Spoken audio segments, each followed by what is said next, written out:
नमस्कार मेरे प्यारे साथियों, क्रैक परीक्षा में आप सभी का हार्दिक स्वागत है। मेरे प्यारे दोस्तों, मैं लेकर आया हूं आरआरबी एनटीपीसी ग्रुप डी के प्रीवियस एग्जाम के प्रीवियस क्वेश्चंस जो कि बहुत ही इंपॉर्टेंट है और बार बार क्वेश्चन पूछे जाते हैं। इसका मैं चौथा वीडियो लेकर आया हूं। तो मेरे प्यारे साथियों, आप मेरे साथ बने रहिए और आप हमारे साथ क्वेश्चन को फोकस करिए। हम आपको बहुत कम ही टाइम में पूरी फुल एक्सप्लेनेशन आपके सामने शेयर करेंगे। चलते हैं क्वेश्चन की तरफ। हमारा क्वेश्चन है कि 1857 की क्रांति पूर्ण रूप से कब समाप्त हुई? तो जो हमारा करेक्ट आंसर हो जाएगा, ऑप्शन नंबर ए हो जाएगा, 1 नवंबर 1858 ईस्वी में पूर्ण रूप से समाप्ति हो गई। अब हम चलते हैं इसके एक्सप्लेनेशन के बारे में कि 1 नवंबर 1858 को तो समाप्त हो गई, लेकिन हम बात पड़ती है कि स्टार्ट कब हुआ।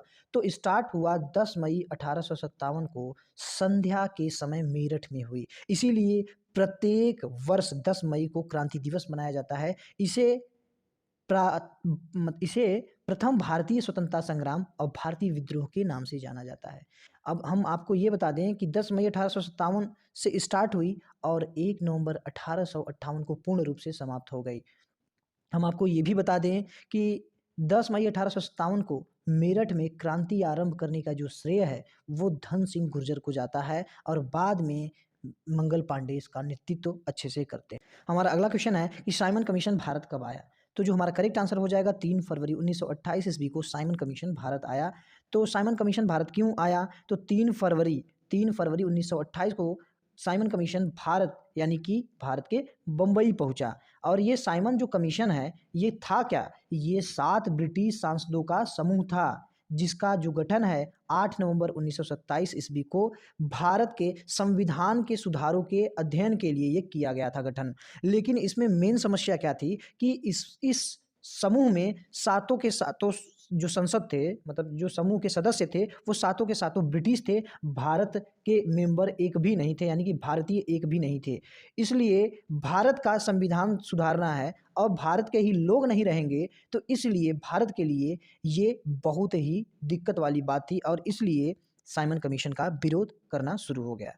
तो लेकिन और इसका एक उद्देश्य और था कि इसका जो मुख्य कार्य था वो मॉन्टेग्यू चेम्सफोर्ड सुधार की जांच करना था।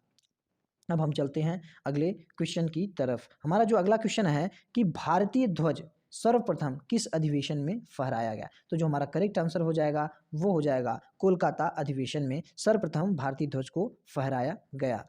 हम आपको ये भी बता दें कि सबसे पहले लाल पीले व हरे रंग की पट्टियों से बने झंडे को 7 अगस्त 1909 को पारसी बागान चौक यानी कि ग्रीन पार्क कोलकाता में फहराया गया था। हम आपको ये भी बता दें कि श्रीमती शिखाजी रुस्तम कामा यानी कि मैडम कामा ने जर्मनी के स्टटगार्ट नगर 1907 में हुए 7वीं अंतर्राष्ट्रीय कांग्रेस में भारत का प्रथम तिरंगा यानी कि राष्ट्रीय ध्वज को फहराया था। हम आपको ये भी बता दें कि भारतीय राष्ट्रीय ध्वज को इसके वर्तमान स्वरूप में 22 जुलाई 1947 को आयोजित भारतीय संविधान सभा की बैठक के दौरान अपनाया गया था। कब अपनाया गया था?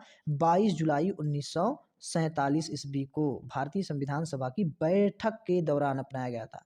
और इसका जो डिजाइन किए थे वो पिंगली वेंकैया ने किया था। और राष्ट्रीय ध्वज की जो लंबाई है उसका जो भारतीय राष्ट्रीय ध्वज का जो रेशियो है लंबाई और चौड़ाई का वो 3:2 में है। अब हम चलते हैं अगले क्वेश्चन की तरफ। हमारा जो अगला क्वेश्चन है, यूएन सुरक्षा परिषद यानी कि यूनाइटेड नेशंस सिक्योरिटी काउंसिल में अस्थायी सदस्य कितने हैं? यानी हम आपको बता दें अस्थायी सदस्य और स्थायी सदस्य, यानी कि अस्थायी सदस्य पूरे 10 होते हैं और स्थायी सदस्य 5 होते हैं। तो हम आपको यूनाइटेड नेशन सिक्योरिटी काउंसिल के अस्थायी सदस्य 10 जो हैं हम उसको आपको डिटेल में बता देते हैं। तो देखिए, नॉन परमानेंट मेंबर्स यानी कि 10 अस्थायी सदस्य देश कौन कौन से हैं वो हम आपको बताते हैं। देखिए, एक है एस्टोनिया है, इंडिया है, आयरलैंड है, केन्या है, मैक्सिको है, नाइजर है, नॉर्वे है, सेंट विंसेंट है और ट्यूनीशिया है और वियतनाम है। ये 10 अस्थायी सदस्य देश हैं। इसके साथ साथ हम परमानेंट मेंबर्स को भी आपको बता देते हैं। जो परमानेंट मेंबर्स हैं वो कौन कौन से हैं? वो चाइना है, फ्रांस है, रसिया है, यूनाइटेड किंगडम है और यूनाइटेड स्टेट्स है।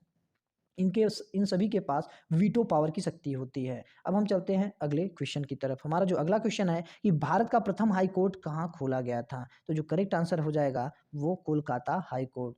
क्यों? क्योंकि हम आपको ये बता दें सबसे पहले जो इस्टेब्लिशमेंट हुआ था किसका, कि हाई कोर्ट का, वो कोलकाता में ही इस्टेब्लिशमेंट हुआ था 1 जुलाई 1862 ईस्वी को। और जो इसका अधिकार क्षेत्र है वो पश्चिम बंगाल एवं अंडमान निकोबार द्वीप तक इस समय है। अब हम चलते हैं अगले प्रश्न की तरफ। जो हमारा अगला प्रश्न है कि सबसे ज़्यादा बॉक्साइट का उत्पादन किस राज्य में होता है। तो हम आपको बता दें करेक्ट आंसर जो हो जाएगा ऑप्शन नंबर बी यानी कि उड़ीसा।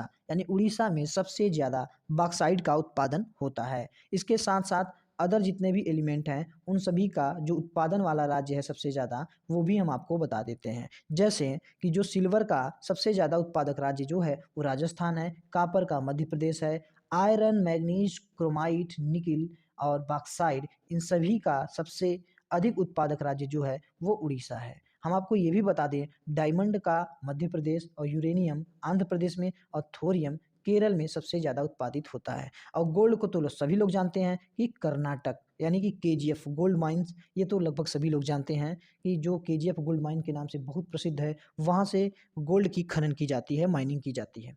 अब हम चलते हैं अगले प्रश्न की तरफ। हमारा जो अगला प्रश्न है वो है कि सुकन्या समृद्धि योजना का शुभारंभ किसने किया था।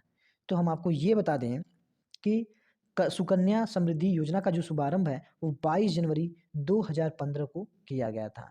ये जानते हैं कि जो इसकी शुरुआत हुई थी 22 जनवरी 2015 को पीएम नरेंद्र मोदी ने पानीपत यानी कि हरियाणा के पानीपत से लड़कियों की उच्च शिक्षा और उनके विवाह के लिए एक राष्ट्रीय लघु बचत योजना का शुभारंभ किया गया था। सुकन्या समृद्धि स्कीम बेटियों के लिए केंद्र सरकार की एक छोटी बचत योजना है जिसे बेटी बचाओ बेटी पढ़ाओ स्कीम के तहत लॉन्च किया गया। हम आपको ये भी बता दें कि इस योजना के तहत खाता किसी गर्ल्स चाइल्ड के जन्म लेने के 10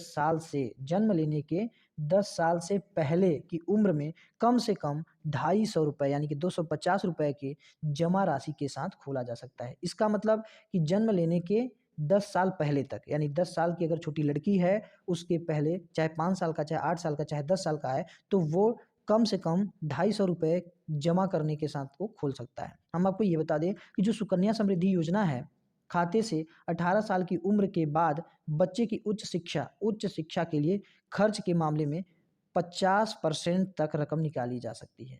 उच्च शिक्षा के लिए उसमें से 50% तक रकम निकाल। मेरे प्यारे साथियों, अगर वीडियो अच्छी लगी हो तो लाइक कीजिए, सब्सक्राइब कीजिए और बेल आइकन को जरूर दबाइएगा जिससे नोटिफिकेशन तुरंत आपके पास पहुंचे और आप वीडियो का ज़्यादा से ज़्यादा लाभ उठा लें। तो मेरे प्यारे साथियों अगले वीडियो में मिलेंगे। जय हिंद, जय भारत।